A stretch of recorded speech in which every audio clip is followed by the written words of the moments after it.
Em 5 segundos será formada a rede Ubuntu de rádios.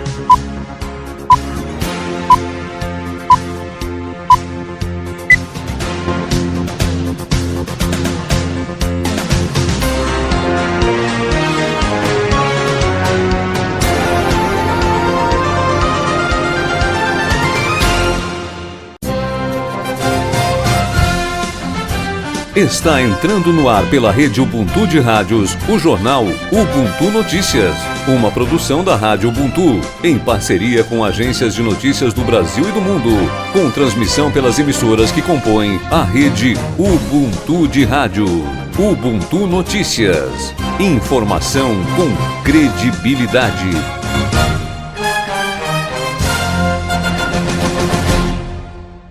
O governo federal propôs nesta quarta-feira um acordo para evitar preços abusivos em Belém, no Pará, durante a realização da COP30, Conferência da ONU sobre Mudanças Climáticas, programada para novembro deste ano.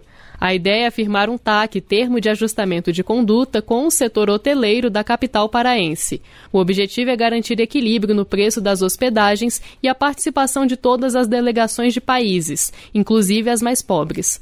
O termo deve ser assinado nos próximos dias com a participação de representantes do setor hoteleiro, plataformas de hospedagem, Ministério do Turismo, Casa Civil e Ministério da Justiça. É esperado um fluxo de mais de 40 mil visitantes durante os principais dias da COP30, com participação de chefes de Estado, jornalistas e representantes da sociedade civil. Com supervisão de Raquel Mariano, da agência Rádio Gov em Brasília, Estefânia Lima. Este ano, o Dia do Exército Brasileiro coincidiu com a celebração dos 80 anos da vitória da Força Expedicionária Brasileira na Europa, quando 25 mil soldados lutaram durante a Segunda Guerra Mundial. O Exército completa em 2025 377 anos de existência e comemora com conquistas como a incorporação de mulheres à Força Terrestre, além de investimentos em defesa e projetos humanitários. O presidente Lula participou da cerimônia, ele recebeu as honras militares. Durante a solenidade, também foram entregues condecorações a autoridades e instituições civis e militares, em agradecimento aos serviços prestados. E um desfile apresentou as tropas que atuam em todo o país. Luciana Colares de Holanda, para a Voz do Brasil. Era uma vez 2 rapazes, um nascido em 41, outro em 42. Um nasceu em São Luís do Maranhão, outro nasceu no interior de São Paulo. Os dois tinham um sonho de maior igualdade, de maior justiça social.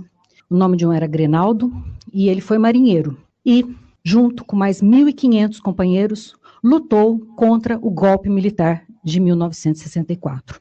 Também havia o jovem Denis Casimiro. Era um pedreiro, era um trabalhador rural, virou operário, veio para São Paulo e começou também a lutar contra aquele governo ditatorial. Eugênia Gonzaga, presidente da Comissão Especial sobre Mortos e Desaparecidos Políticos, anunciou nesta quarta-feira a identificação desses 2 desaparecidos políticos, vítimas da ditadura militar, enterrados na vala clandestina de Perus, em São Paulo.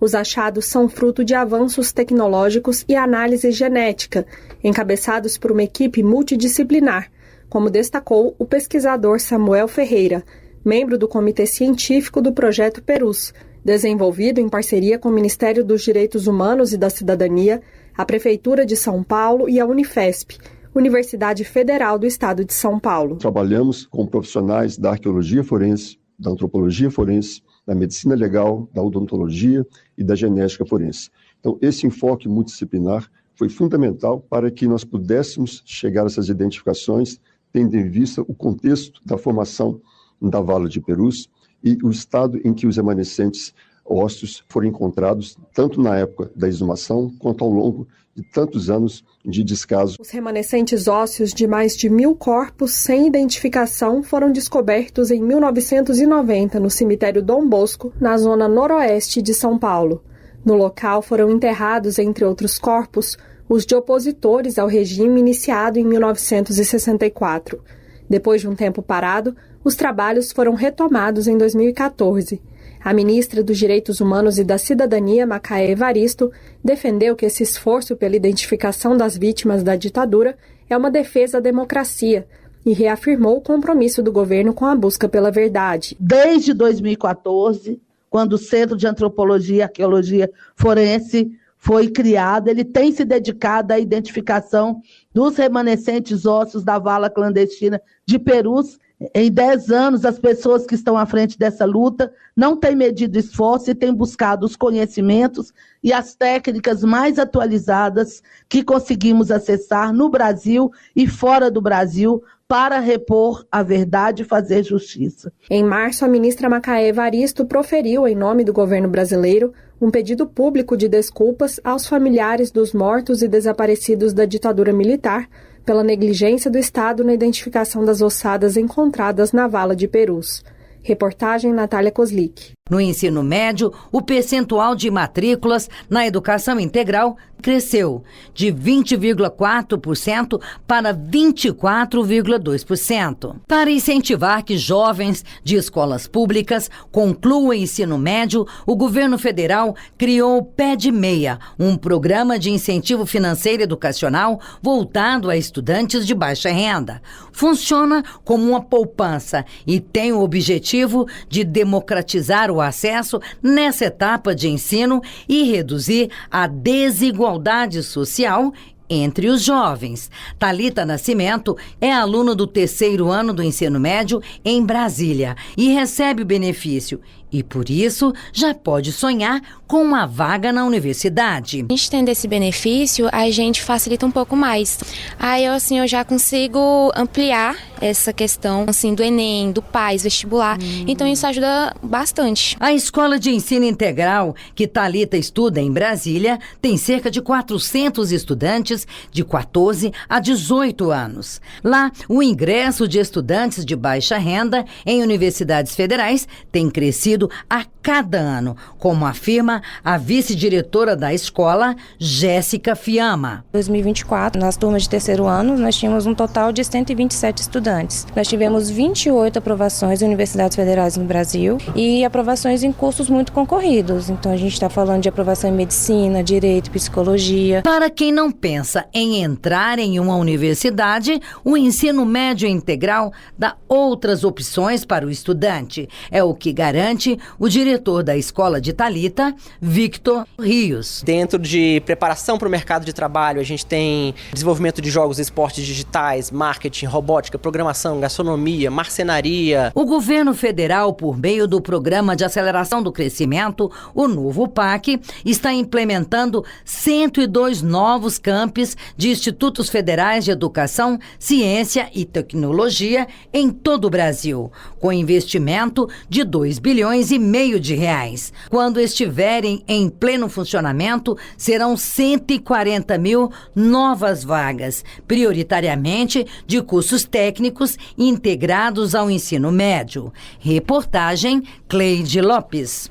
A bancária Deise Moura vive em Fortaleza, Ceará, e leva um estilo de vida saudável, com dieta rica em peixe, principalmente tilápia. É um peixe muito leve, muito saudável, muito saboroso, que tem abundância aqui na nossa região e sempre prefiro a tilápia em várias refeições. E em Campo Grande, no Mato Grosso do Sul, Renan Galdino também tem a tilápia no cardápio. Além do sabor, o preço também influencia na escolha. O preço da tilápia tem um preço bem interessante, a tilápia eu gosto bastante. A tilápia vem ocupando espaço na mesa do brasileiro durante todo o ano, mas principalmente durante a Semana Santa, quando o consumo de pescados aumenta. Como Renan Galdino, muitas famílias já substituem o tradicional bacalhau pela tilápia. Segundo dados do Ministério da Pesca e Aquicultura, a tilápia representa mais da metade da produção do pescado nacional, com cerca de 400 mil toneladas, de um total de 790 mil. A produção brasileira de peixes e outros organismos aquáticos, como moluscos e crustáceos, vem crescendo e se diversificando nos últimos anos. É o que afirma Paulo Faria,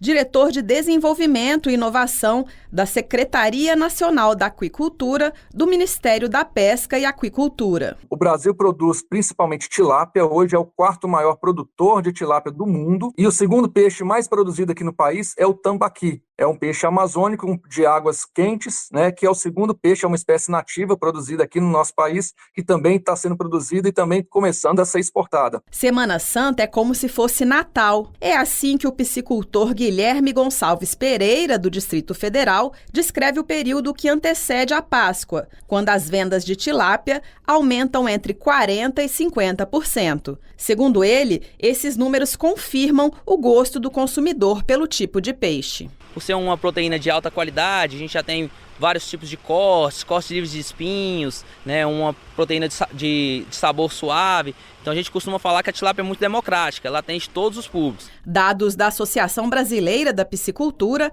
apontam que o consumo do pescado cresceu mais de 53% na última década. Para ajudar a aquecer o setor pesqueiro e aquicultor, o Ministério da Pesca e Aquicultura desenvolve ações como capacitação, assistência técnica, fomento ao crédito e registro geral da atividade pesqueira. Reportagem Lorena Pacheco.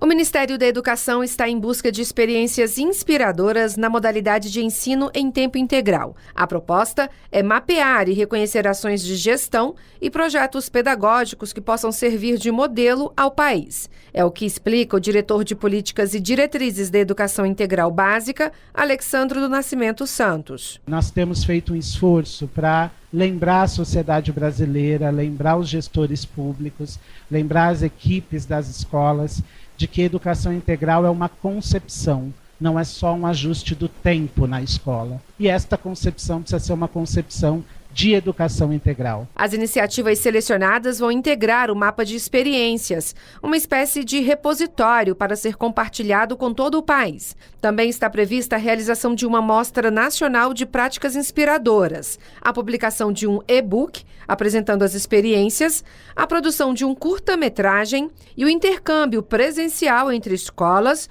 com despesas de diárias e passagens pagas pelo Ministério da Educação. A secretária de Educação Básica, Kátia Schweikart, destacou a potência da escola em tempo integral. A gente pode mais, a gente pode enxergar melhor como é que as nossas escolas, os currículos, práticas pedagógicas, a formação de professores, o material que a gente produz, dialoga de verdade com fora dos muros da escola. As inscrições começam nesta quinta-feira e poderão ser feitas até o dia 16 de maio pelas secretarias de educação municipais, estaduais e distrital. Podem participar escolas públicas de todas as etapas da educação básica. Desde 2023, o governo trabalha para ampliar o número de vagas na educação integral. Nos 2 últimos anos, o Ministério da Educação investiu R$4 bilhões no programa Escola em Tempo Integral. Os investimentos já mostram resultados. Segundo o Censo Escolar 2024, em todas as etapas da educação básica,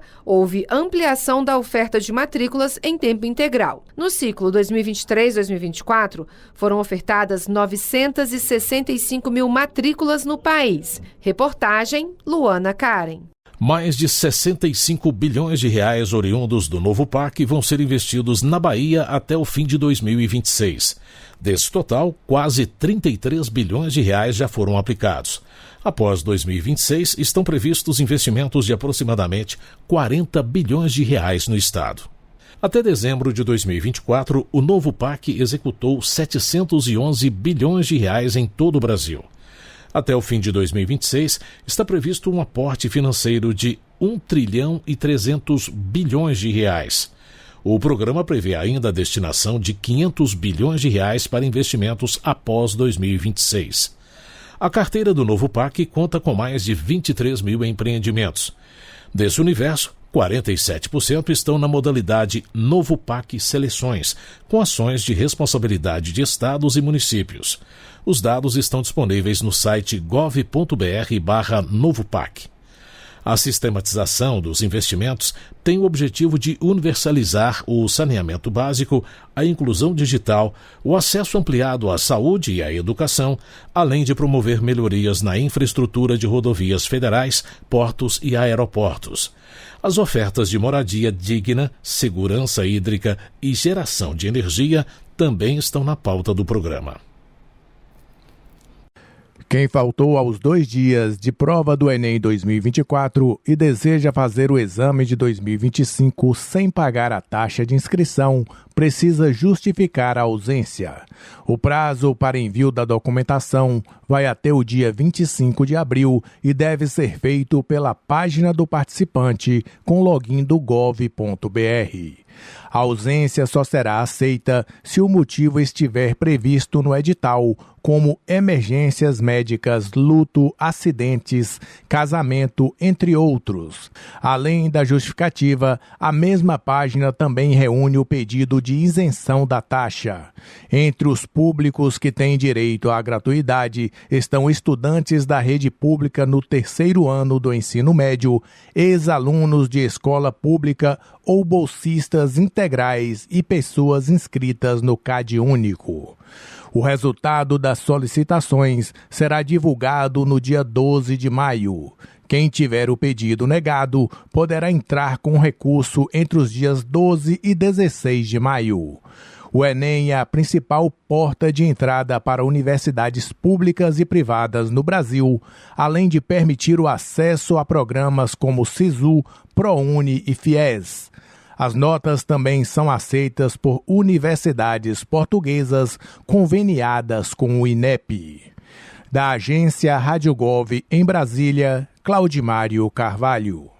Os estudantes que recebem um incentivo financeiro do programa Pé de Meia do Ministério da Educação, o MEC, podem ganhar até R$ 9.200 ao longo do ensino médio. O valor é depositado em conta pela Caixa Econômica e inclui parcelas mensais de R$ 200 por matrícula e frequência, R$ 1.000 por ano concluído com a aprovação e mais R$ 200 extras para quem participar dos 2 dias do Enem no 3º ano.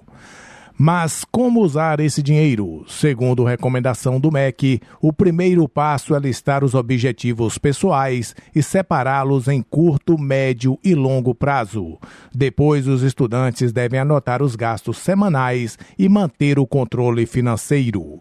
O MEC vai disponibilizar no seu canal do YouTube uma série com 10 vídeos com orientações práticas sobre como organizar e planejar o uso das parcelas do programa. Segundo o Ministério, a iniciativa é um esforço da pasta para apoiar os jovens brasileiros a se planejarem por meio da educação financeira. Criado pela Lei 14.818 de 2024, o Pé de Meia tem como objetivo garantir a permanência dos alunos no ensino médio e reduzir as desigualdades sociais com apoio de estados, municípios e do Distrito Federal na identificação dos beneficiários. Da agência Rádio Gov em Brasília, Claudimário Carvalho. O Ministério da Educação abriu o prazo de adesão ao programa Escola que Protege, o PROEP. De acordo com a pasta, o objetivo é combater a violência nas escolas e promover um ambiente seguro, respeitoso e inclusivo em todo o país. As redes de ensino podem aderir ao PROEP até o dia 9 de maio, por meio do Sistema Integrado de Monitoramento, Execução e Controle, o SIMEC. Para participar, os governos locais devem nomear equipes responsáveis e elaborar seus planos de ação. A adesão é voluntária, mas, segundo o Ministério, é essencial para que as ações cheguem a cada canto do país, de forma integrada com a realidade de cada rede de ensino. O PROEP faz parte de uma estratégia nacional que valoriza a diversidade, a cultura de paz e a reconstrução da comunidade escolar em casos de violência extrema. Mais informações estão disponíveis no site gov.br/MEC. Com supervisão de Lucília Araújo, da agência Rádio Gov em Brasília, Estefânia Lima. A inflação desacelerou para todas as faixas de renda no mês de março. O dado é do IPEA, Instituto de Pesquisa Econômica Aplicada, divulgado nesta quarta-feira. Os dados apontam que a maior queda foi para as famílias de renda muito baixa. Em fevereiro, a inflação para esse grupo foi de 1,59%. Em março, caiu para 0,56%. Para as famílias de renda mais alta, o índice também caiu, de 0,9% para 0,6%. Segundo o IPEA, o alívio para as classes de menor renda veio principalmente da conta de luz, que subiu muito menos do que em fevereiro. Também ajudaram os preços menores no transporte público, como ônibus e metrô. Já para quem tem renda mais alta, o alívio veio do setor de educação.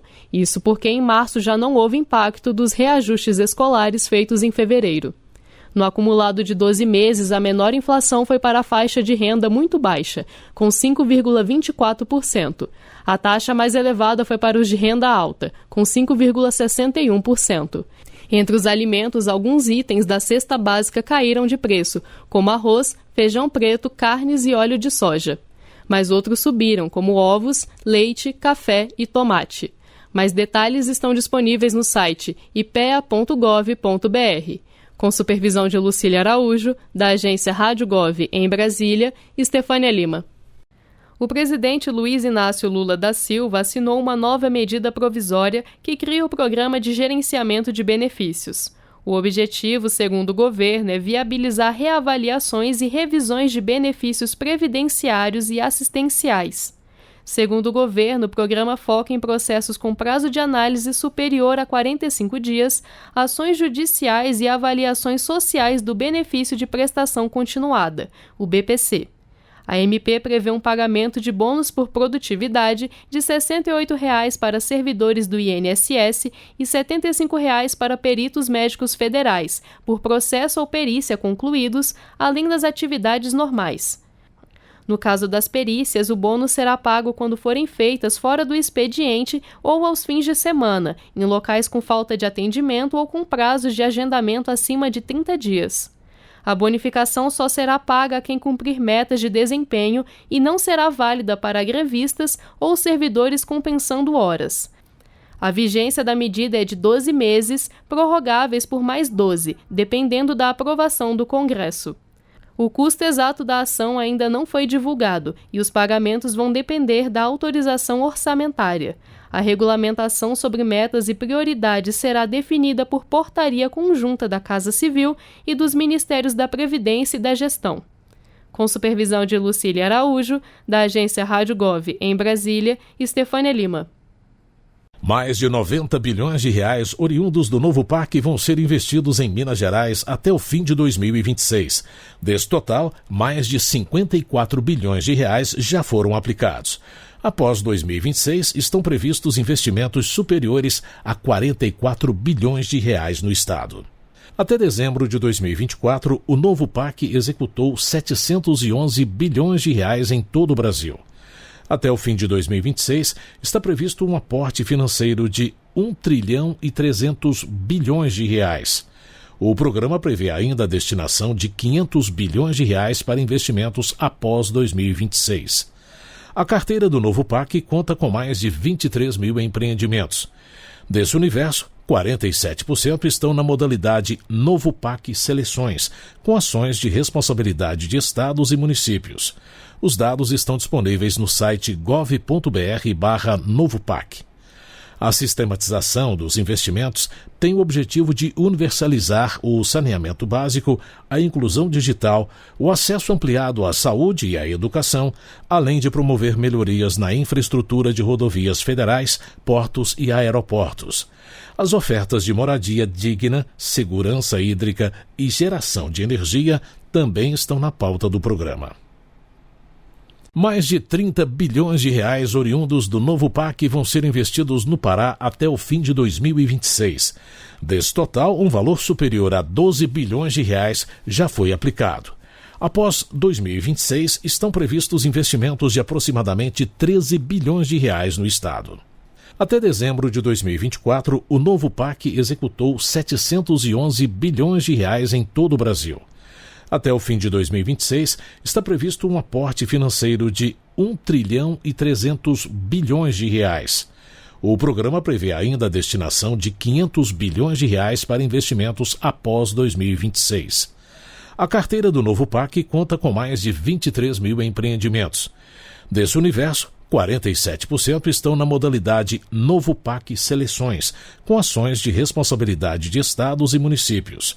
Os dados estão disponíveis no site gov.br/novopac. A sistematização dos investimentos tem o objetivo de universalizar o saneamento básico, a inclusão digital, o acesso ampliado à saúde e à educação, além de promover melhorias na infraestrutura de rodovias federais, portos e aeroportos. As ofertas de moradia digna, segurança hídrica e geração de energia também estão na pauta do programa. O Ministério da Educação, MEC, lançará nesta quarta-feira, dia 16, em Brasília, o edital de chamamento público para a seleção de experiências inspiradoras de gestão e projetos pedagógicos de educação integral em tempo integral. A iniciativa integra o programa Escola em Tempo Integral, voltado à criação de matrículas em tempo integral em todas as etapas e modalidades da educação básica. A cerimônia ocorrerá às 14 horas pelo horário de Brasília, no auditório do MEC, em Brasília. O evento será transmitido ao vivo pelo canal do Ministério no YouTube. O edital é uma parceria com a Faculdade de Educação da Universidade Federal de Minas Gerais, UFMG, representada pelo Grupo Territórios, Educação Integral e Cidadania. O objetivo da iniciativa é identificar, mapear e divulgar experiências inspiradoras de gestão pública e projetos pedagógicos de educação integral em tempo integral. As inscrições iniciam dia 17, nesta quinta-feira, e seguem até o dia 16 de maio, pelo site Educação Integral Experiências Inspiradoras. Da Agência Rádio Gov em Brasília, Gilson Santa Fé. Na 199ª reunião ordinária do Conselho Curador do Fundo de Garantia do Tempo de Serviço FGTS, realizada nesta quinta-feira, dia 15, foi aprovada a proposta do Ministério das Cidades que cria o programa Minha Casa Minha Vida Classe Média. A nova modalidade é voltada para famílias com renda bruta de até 12 mil mensais, que atualmente não se enquadram nas faixas de habitação popular. O programa permitirá o financiamento de imóveis novos ou usados, com valor de até R$ 500 mil, com taxa de juros nominal de 10% ao ano. A expectativa é beneficiar cerca de 120 mil famílias ainda em 2025. O objetivo é ampliar o acesso à casa própria para mais pessoas.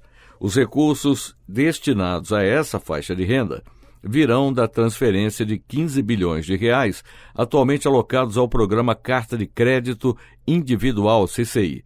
Os financiamentos serão divididos igualmente. 50% do valor será financiado pelo FGTS e os outros 50% virão das instituições financeiras habilitadas pelo agente operador do FGTS. A nova modalidade está prevista para ser lançada em maio. Da Agência Rádio Gov em Brasília, Gilson Santa Fé. O governo federal destinou mais de 28 milhões de reais para a construção de 2 casas da mulher brasileira no estado do Rio de Janeiro, uma na capital, no bairro de São Cristóvão, e outra em Volta Redonda. O Ministério das Mulheres destacou que essas unidades são essenciais no combate à violência contra a mulher, oferecendo atendimento integrado e humanizado. As unidades fazem parte do programa Mulher Viver Sem Violência e oferecem serviços como apoio psicológico, jurídico, delegacia especializada, juizado, defensoria pública e cuidados infantis. A ação promove também a autonomia econômica das mulheres. Segundo o governo federal, atualmente as unidades em funcionamento realizam cerca de 1.500 atendimentos por mês. Acesse mais informações em gov.br/mulheres. Da Agência Rádio Gov em Brasília, Lucília Araújo. O Instituto Nacional de Estudos e Pesquisas Educacionais Anísio Teixeira, INEP, disponibilizou nesta terça-feira, dia 15, os resultados dos recursos sobre a justificativa de ausência no Exame Nacional para Certificação de Competências de Jovens e Adultos, ENSEJA. A justificativa por falta na edição anterior era obrigatória para as pessoas que pretendiam fazer o ENSEJA 2025 de forma gratuita. O exame é uma oportunidade para quem busca a certificação do ensino fundamental e médio. Os participantes que não justificaram a falta ou que tiveram a justificativa reprovada devem ressarcir o valor de R$ 40 ao INEP. A data para pagamento vai de 21 de abril a 7 de maio. O boleto de ressarcimento deve ser gerado unicamente por meio do sistema ENSEJA. O prazo para inscrição no ENSEJA 2025 também vai de 21 de abril a 7 de maio. Os interessados devem se inscrever e realizar os demais procedimentos, como solicitações de atendimento especializado, somente por meio do sistema Enseja. Da Agência Rádio Gov em Brasília, José Carlos Andrade. A Agência Nacional de Vigilância Sanitária, Anvisa, publicou um alerta sobre o risco de crescimento anormal de pelos em bebês expostos ao contato com minoxidil. A agência solicitou aos detentores do registro desses medicamentos que incluam nas bulas o risco de hipertricose em bebês após exposição acidental. Profissionais de saúde devem orientar os pacientes a evitar que crianças tenham contato com as áreas onde o medicamento foi aplicado.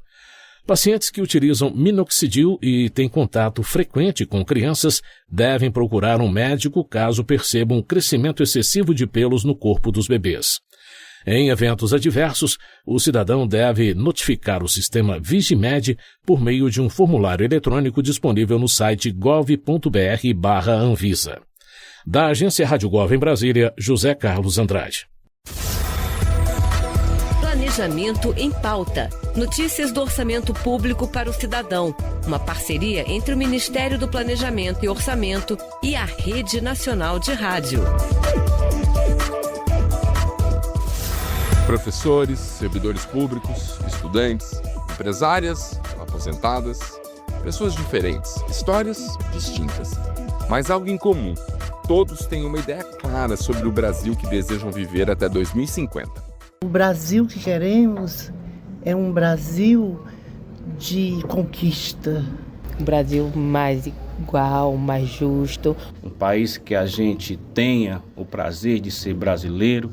Esse é o ponto de partida da Estratégia Brasil 2050, um plano de Estado que está sendo construído de maneira colaborativa pelo Ministério do Planejamento e Orçamento e os brasileiros. Um plano de longo prazo que vai orientar as grandes decisões nacionais nos próximos 25 anos. E não dá para imaginar o futuro do Brasil sem ouvir quem faz o país acontecer. Eu sou Antônia Gomes de Oliveira, sou aposentada. Sou Cristiane Valadares, atuo como coordenadora pedagógica em uma escola estadual. Valdênia Aguiar Ramos, sou dirigente sindical. Uma série de encontros está sendo realizada em várias regiões do país. Já foram feitas 7 reuniões no Nordeste, Sudeste e outras virão até junho. A ideia é poderosa: construir um plano de futuro que tenha de verdade a cara e a voz do Brasil. Vozes de diversos futuros possíveis. E um Brasil em comum, mais justo, mais estável, mais preparado. Mas o caminho até lá exige enfrentar gargalos que não são novos: desigualdade, baixa produtividade, exclusão social, falta de investimentos em tecnologia e inovação. Para Virgínia de Ângeles, secretária nacional de Planejamento, o futuro do país deve estar na base das decisões que moldam o hoje. Pensar no longo prazo não é prever futuros, isso é impossível, é antecipar possibilidades. E o que a gente busca construir com esse planejamento são cenários possíveis, considerando essas grandes tendências que a gente tem e as grandes incertezas também que se anunciam. Um país só avança quando os trabalhadores participam do debate. E isso, diz o sindicalista Valdênio, não pode ficar só no discurso. Eu não acredito que esse processo de evolução, os trabalhadores não estejam inseridos dentro do debate, da sustentabilidade, da evolução, do crescimento. O Brasil é um país grande, um país em crescimento que merece respeito. E quem já viu muita coisa nesta vida, como o caso da dona Antônia, sabe: sem decisão política, os sonhos ficam no papel. E quando a gente quer e a gente se reúne, se une para tal coisa, a gente consegue. Olha, é difícil a gente enumerar, porque são muitos, né, as dificuldades, mas eu acho que nós, só em querermos, já é uma grande coisa, né? E tendo os nossos governantes que estão querendo fazer alguma coisa, eu acho que é por aí. Vitória, Belo Horizonte, São Paulo, João Pessoa, Olinda, Fortaleza e Salvador já entraram na roda de conversa sobre o Brasil do futuro. Para a secretária nacional de Planejamento, pensar o futuro é, antes de tudo, começar a transformar o presente. Pensar no hoje exige que a gente tenha sempre esse horizonte de futuro na mesa de decisão. Porque cada real que é investido hoje, cada alocação que é feita hoje, ela se reflete na construção que nós queremos fazer. Como afirmou Virginia de Ângeles, construir o Brasil de 2050 é um exercício de comunhão, de juntar vozes, ideias e vontades em torno de um sonho. Os homens, eles não se transformam por si sós, eles só se transformam em comunhão. E o que a gente busca aqui com a construção da Estratégia Brasil 2050 é fazer essa comunhão, uma comunhão de esforços, uma união, para que a gente possa, de fato, avançar na direção de um país mais desenvolvido, né, nesse país do futuro, com o que a gente sonha. Os diálogos participativos continuarão até junho em diversas capitais e as contribuições serão consolidadas na Estratégia Brasil 2050, que tem conclusão prevista para este primeiro semestre. Os próximos encontros já têm data marcada: Rio Grande do Sul, no dia 24 de abril, Brasília, no dia 29, Mato Grosso do Sul, no dia 9 de maio e Pará, no dia 30 de maio. E você? Já disse qual é o seu sonho de país? Acesse brasilparticipativo.presidencia.gov.br e faça parte da Estratégia Brasil 2050. Você acabou de ouvir o Planejamento em Pauta, parceria entre o Ministério do Planejamento e Orçamento e a Rede Nacional de Rádio.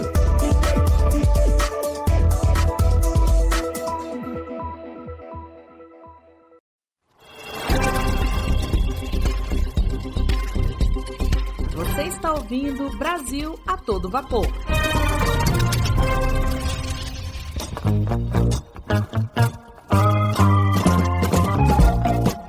Começa agora Brasil a todo vapor, uma produção da Agência Brasileira de Desenvolvimento Industrial, ABDI, sobre a iniciativa do governo federal que está impulsionando a produtividade das empresas brasileiras, o programa Brasil Mais Produtivo. Atenção! Depois de visitarem em 2024 10 capitais em todo o país, entre elas Fortaleza, Belo Horizonte, Belém, Rio Branco e Goiânia, os roadshows do Brasil Mais Produtivo voltam a circular muito em breve pelos estados para ampliar o engajamento de micro, pequenas e médias empresas industriais ao programa. A edição 2025 dos Roadshows tem início no mês que vem, maio, com uma programação que inclui as capitais não visitadas no ano passado: João Pessoa, Vitória, Porto Alegre, Teresina, Cuiabá, Rio de Janeiro, Salvador, Natal, Campo Grande, Manaus e São Luís. Organizados pelo SEBRAE e pelo SENAI e realizados em parceria com a ABDI, o BNDES, a FINEP e a Embrapi, como em 2024, os roadshows vão oferecer aos empreendedores, associações de classe, sindicatos e arranjos produtivos locais não apenas informações sobre como aderir ao Brasil Mais Produtivo, mas também sobre como acessar as oportunidades de consultorias oferecidas por ele. O gerente de negócios de inovação e tecnologia do Senai Nacional, Flávio Marinho, destaca a importância de um empresário aderir ao programa para ganhar produtividade, eficiência energética e transformação digital em seus negócios. Você conhece o Brasil Mais Produtivo? Venha participar do roadshow do programa para conhecer a história de sucesso e os resultados alcançados. É muito importante que as micro, pequenas e médias indústrias conheçam o programa e as opções de consultorias e cursos que promovem o aumento dos ganhos de produtividade, eficiência energética e a transformação digital do seu negócio. Visite nossa plataforma e garanta já a sua vaga no programa. Fique de olho! A lista com as datas e os locais dos eventos será divulgada em breve.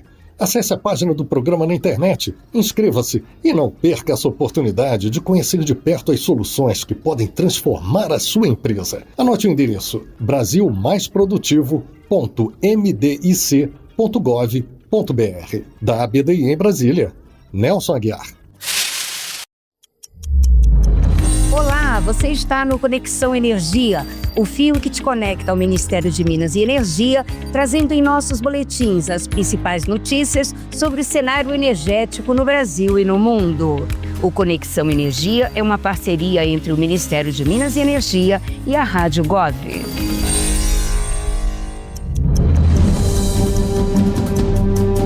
O governo Lula tem consolidado a cada dia a posição do Brasil como país líder da descarbonização nos transportes e na mobilidade urbana. Nesta terça-feira, em Passo Fundo, no Rio Grande do Sul, o ministro de Minas e Energia, Alexandre Silveira, inaugurou uma nova unidade de produção de combustível renovável. O combustível B8-BEVAN é feito a partir da mesma matéria-prima do biodiesel, óleo de soja, gorduras animais e óleo de cozinha. É capaz de substituir por completo o diesel em motores convencionais e consegue reduzir 99% da emissão de gases causadores do efeito estufa que seriam despejados na atmosfera. Comemorando a inauguração da nova usina, Silveira falou sobre a Lei do Combustível do Futuro, sancionada no passado pelo presidente Lula. Para o ministro, são ações que trouxeram mais confiança e segurança para agricultores e produtores seguirem apostando no crescimento da produção. O ministro salientou os 260 bilhões de reais que serão investidos até 2037, com expansão da safra, novas refinarias e novas plantas de pesquisa e desenvolvimento. A fábrica hoje que se instala aqui é resultado do combustível do futuro, um projeto aprovado historicamente no nosso governo, aprovado que aumentou a participação do etanol, permite até 35, nós vamos apresentar o E30 esse ano, os estudos já estão prontos. O biodiesel aumentou, o aumento da participação do biodiesel de B15 para B25, criando uma nova indústria, combustível sustentável de aviação, para descarbonizar a matriz do setor aéreo, tudo isso robustecendo a nossa economia de encontro com a nossa vocação, cuidando do espírito que foi lançada a política do biodiesel pelo presidente Lula no seu primeiro mandato, que é da agricultura familiar, mas também robustecendo o agronegócio nacional, ou seja, governando para todos, para poder construir, como eu disse, um país desenvolvido, sustentável e principalmente mais justo. Nesse mesmo dia, Alexandre Silveira também deu início às obras da primeira planta de etanol de trigo no Brasil. A nova unidade de produção deve gerar aproximadamente 2.000 empregos, com um investimento total de 1 bilhão e 100 milhões de reais, dos quais 730 milhões serão financiados pelo BNDES. O Ministério de Minas e Energia participou na manhã desta segunda-feira em São Paulo do seminário A Lei Combustível do Futuro e as Perspectivas para os Biocombustíveis no Brasil. O evento foi promovido pela Associação Brasileira das Indústrias de Óleos Vegetais, com apoio da Fundação Getúlio Vargas. Foram debatidos os desafios e oportunidades dos biocombustíveis em setores estratégicos como transporte terrestre, marítimo e aéreo. Representando o ministro Alexandre Silveira, o diretor do Departamento de Biocombustíveis do MME, Marlon Arraes, destacou o papel dos biocombustíveis como eixo estruturante da transição energética brasileira. O MME também participou do evento Biometano, Oportunidades e Desafios para os Resíduos Sólidos Urbanos, promovido pela Frente Parlamentar da Economia Verde, em parceria com a Biogás e a Abrema. O Conexão Energia fica por aqui. Mais informações, acesse www.mme.gov.br. Nossos boletins têm a produção e apresentação de Nise Quintas e edição de Ana Lúcia Ferreira e Bruno Piuí. O Conexão Energia é uma parceria do Ministério de Minas e Energia e a Rádio Gov. Minuto Ciência.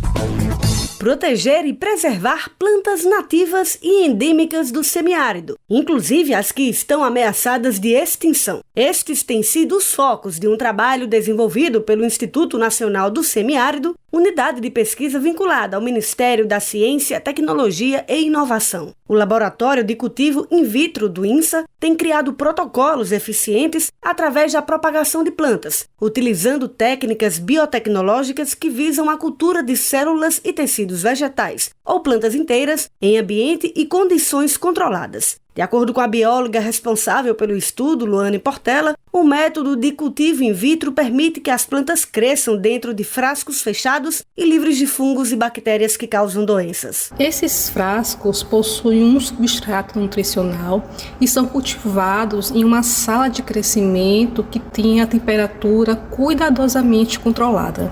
Dessa forma, a técnica permite que o produtor crie as condições ideais para a propagação em larga escala, também conhecida como micropropagação, para cada espécie vegetal de interesse. Com a experiência no cultivo in vitro de plantas ameaçadas de extinção, Luane Portela conta que observou resultados promissores. Eu tenho experiência com cultivo in vitro de diversas plantas ameaçadas, como os cactos, orquídeas e sempre-vivas. Atualmente, a minha pesquisa dá uma ênfase nos melocactos, que são cactos raros do semiárido conhecidos como cabeça de frágil ou coroa de frágil. No geral, essas espécies apresentam excelentes respostas ao meio de cultura enriquecido com bioinsumos, especialmente extratos de algas. A gente principalmente observa o aumento da taxa de germinação, um crescimento mais rápido e um melhor desenvolvimento das raízes também. Os próximos passos envolvem revisar os protocolos de asepsia e esterilização, além de adaptar as condições ambientais, buscando reduzir a dependência de equipamentos e infraestruturas complexas. Isso tornará a técnica mais acessível para os produtores da região. Para conhecer outros detalhes da pesquisa, acesse o www.gov.br/MCTI. Reportagem Mariana Leite. Minuto Ciência. Minuto Ciência. Proteger e preservar plantas nativas e endêmicas do semiárido, inclusive as que estão ameaçadas de extinção. Estes têm sido os focos de um trabalho desenvolvido pelo Instituto Nacional do Semiárido, unidade de pesquisa vinculada ao Ministério da Ciência, Tecnologia e Inovação. O Laboratório de Cultivo in Vitro do INSA tem criado protocolos eficientes através da propagação de plantas, utilizando técnicas biotecnológicas que visam a cultura de células e tecidos vegetais ou plantas inteiras em ambiente e condições controladas. De acordo com a bióloga responsável pelo estudo, Luane Portela, o método de cultivo in vitro permite que as plantas cresçam dentro de frascos fechados e livres de fungos e bactérias que causam doenças. Esses frascos possuem um substrato nutricional e são cultivados em uma sala de crescimento que tem a temperatura cuidadosamente controlada. Dessa forma, a técnica permite que o produtor crie as condições ideais para a propagação em larga escala, também conhecida como micropropagação, para cada espécie vegetal de interesse. Com a experiência no cultivo in vitro de plantas ameaçadas de extinção, Luane Portela conta que observou resultados promissores. Eu tenho experiência com cultivo in vitro de diversas plantas ameaçadas, como os cactos, orquídeas e sempre-vivas. Atualmente, a minha pesquisa dá uma ênfase nos melocactos, que são cactos raros do semiárido conhecidos como cabeça de frágil ou coroa de frágil. No geral, essas espécies apresentam excelentes respostas ao meio de cultura enriquecido com bioinsumos, especialmente extratos de algas. A gente principalmente observa o aumento da taxa de germinação, um crescimento mais rápido e um melhor desenvolvimento das raízes também. Os próximos passos envolvem revisar os protocolos de asepsia e esterilização, além de adaptar as condições ambientais, buscando reduzir a dependência de equipamentos e infraestruturas complexas. Isso tornará a técnica mais acessível para os produtores da região. Para conhecer outros detalhes da pesquisa, acesse o www.gov.br/MCTI. Reportagem Mariana Leite. Minuto Ciência. Minuto Ciência. Proteger e preservar plantas nativas e endêmicas do semiárido, inclusive as que estão ameaçadas de extinção. Estes têm sido os focos de um trabalho desenvolvido pelo Instituto Nacional do Semiárido, unidade de pesquisa vinculada ao Ministério da Ciência, Tecnologia e Inovação. O Laboratório de Cultivo in Vitro do INSA tem criado protocolos eficientes através da propagação de plantas, utilizando técnicas biotecnológicas que visam a cultura de células e tecidos vegetais ou plantas inteiras em ambiente e condições controladas. De acordo com a bióloga responsável pelo estudo, Luane Portela, o método de cultivo in vitro permite que as plantas cresçam dentro de frascos fechados e livres de fungos e bactérias que causam doenças. Esses frascos possuem um substrato nutricional e são cultivados em uma sala de crescimento que tem a temperatura cuidadosamente controlada. Dessa forma, A técnica permite que o produtor crie as condições ideais para a propagação em larga escala, também conhecida como micropropagação, para cada espécie vegetal de interesse. Com a experiência no cultivo in vitro de plantas ameaçadas de extinção, Luane Portela conta que observou resultados promissores. Eu tenho experiência com cultivo in vitro de diversas plantas ameaçadas, como os cactos, orquídeas e sempre-vivas. Atualmente, a minha pesquisa dá uma ênfase nos melocactos, que são cactos raros do semiárido, conhecidos como cabeça de frágil ou coroa de frágil. No geral, essas espécies apresentam excelentes respostas ao meio de cultura enriquecido com bioinsumos, especialmente extratos de algas. A gente principalmente observa o aumento da taxa de germinação, um crescimento mais rápido e um melhor desenvolvimento das raízes também. Os próximos passos envolvem revisar os protocolos de asepsia e esterilização, além de adaptar as condições ambientais, buscando reduzir a dependência de equipamentos e infraestruturas complexas. Isso tornará a técnica mais acessível para os produtores da região. Para conhecer outros detalhes da pesquisa, acesse o www.gov.br/MCTI. Reportagem Mariana Leite. Minuto Ciência. Agência BNDES de Notícias. Duas pequenas empresas com soluções para a área de saúde foram as grandes vencedoras da terceira edição do BNDES Garagem. O programa é uma iniciativa do BNDES, o Banco Nacional de Desenvolvimento Econômico e Social, com o objetivo de desenvolver micro e pequenas empresas de base tecnológica que tenham soluções inovadoras para gerar impacto positivo na sociedade e no meio ambiente. A cerimônia de premiação foi realizada nesta terça-feira 15, durante o evento de encerramento do ciclo 2024 do programa. Na ocasião, as 10 empresas finalistas da edição apresentaram seus negócios a investidores e especialistas, concorrendo a prêmios que totalizam R$ 720 mil. A vencedora na categoria Criação foi a Orbe, do Rio Grande do Norte, que apresentou soluções de neurotecnologia para ajudar a aliviar a dor e recuperar o controle motor de pacientes que perderam movimentos. Na categoria Tração, a vencedora foi a WeCare, de São Paulo, que combina a biodiversidade brasileira com a biotecnologia para desenvolver produtos que reduzem lesões de pele e mucosa causadas pelo tratamento contra o câncer. A fundadora da WeCare, Cristiane Bertolami, destacou a importância do prêmio para a empresa. Nossa, é muito emocionante, porque todas as empresas que participaram são muito boas, soluções muito impactantes. Então, assim, é uma honra receber esse primeiro lugar e ser reconhecida pelo BNDES, por todos os jurados. E a gente está muito, muito feliz e com vontade de impactar mais e mais e mais pessoas. Esta edição do BNDES Garagem recebeu 1.840 inscrições de todos os estados do Brasil. Desse total, 100 empresas participaram da jornada de aceleração e 50 avançaram para a segunda fase. Elas tiveram 112 horas de mentorias e quase 400 horas de acompanhamento individual, resultando em mais de 600 conexões entre clientes, parceiros, investidores e mentores. Para mais informações, acesse agenciadenoticias.bnds.gov.br. O Ministério das Comunicações autorizou a retransmissão de sinais de rádio para mais 2 cidades no Maranhão. A Rádio Cidade São Luís foi autorizada a retransmitir nos municípios de Vitorino Freire e Zé Doca. As autorizações foram concedidas por meio do Serviço de Retransmissão de Rádio na Amazônia Legal, RTR, para levar mais informação, cultura e lazer aos moradores dessas cidades. O serviço é destinado a retransmitir de forma simultânea os sinais de emissora de rádio Sonora FM das capitais para os municípios do mesmo estado.